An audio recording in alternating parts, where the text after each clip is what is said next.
The birth of self. Every person's birth is inevitable, beyond individual control or choice.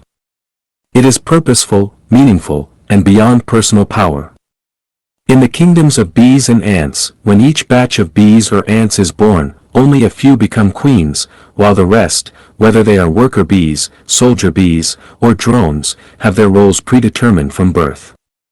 Similarly, in human society, only a few great figures emerge over a century. Whether one is born a leader, a scientist, an ordinary citizen, or even a thief or fraudster, is already predetermined. Life will gradually lead you down the path you are meant to follow. While it may seem like you have choices, in reality, they are beyond one's control.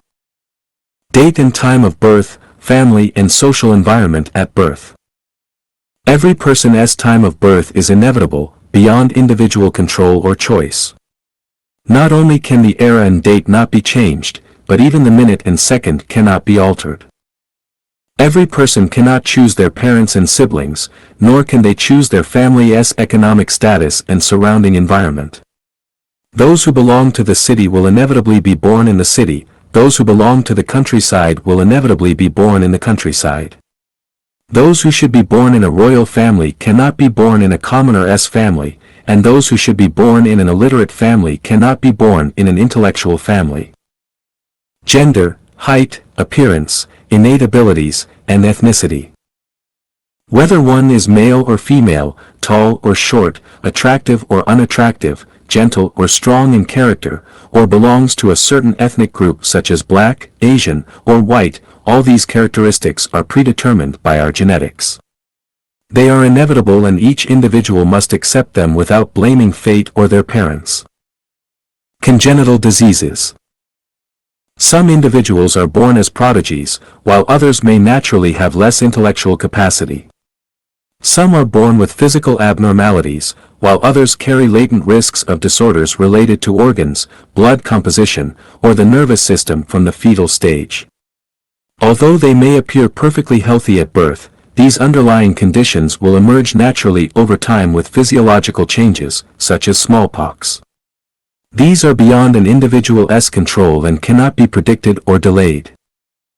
Spouse, colleagues, friends. A fate match across 1,000 miles is drawn by a thread. The kind of spouse each person will have is already predetermined and beyond one's control. He or she will undoubtedly come into your life, and you cannot avoid or push them away. In today's era of free love, people believe they choose their own partners. However, choice is merely a surface phenomenon, the ultimate deciding factor is still fate. Don't believe it? You can try this: stand on a bustling street, choose a person you like, then walk up to them and say, "I've chosen you, you must be my husband, or wife," see how they react, and what the outcome will be. Can friends be chosen by oneself?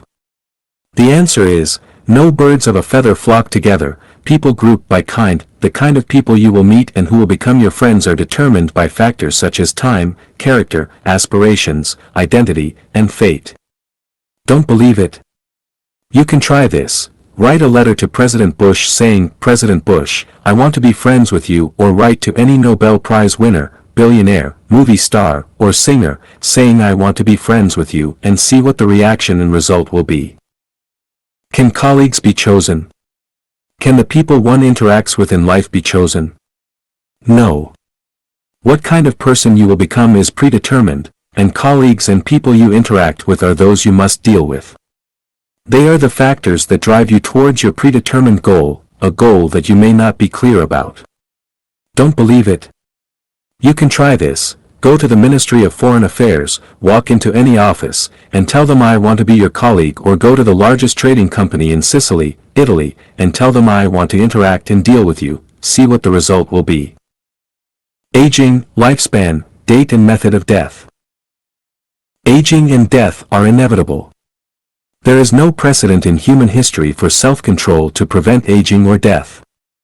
A person's lifespan is determined by a combination of various factors, and no one knows how old they can live. The date and method of death may vary, but individuals cannot determine them. Regarding the date of death, someone might say, my death date is a certain year, month, and time.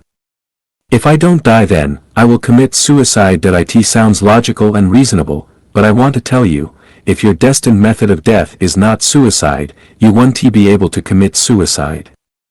Perhaps before your planned suicide time, you have already died.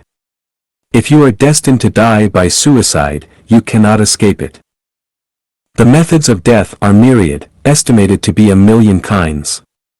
No one is clear about how they will die, nor can they choose the method of death. Perhaps a person sentenced to death will say, my chosen method is execution by shooting. As a result, they are shot. Does this mean you can choose? I want to tell you, at this time, your method of death is to be shot, which is inevitable and beyond your control. If, a moment before being shot, you say, my chosen method of death is to be choked by a strand of hair. As a result, you are not shot, but you pull out a strand of hair, assuming you are not bound, stuff it into your throat and choke to death. That would be called a choice. But would that work?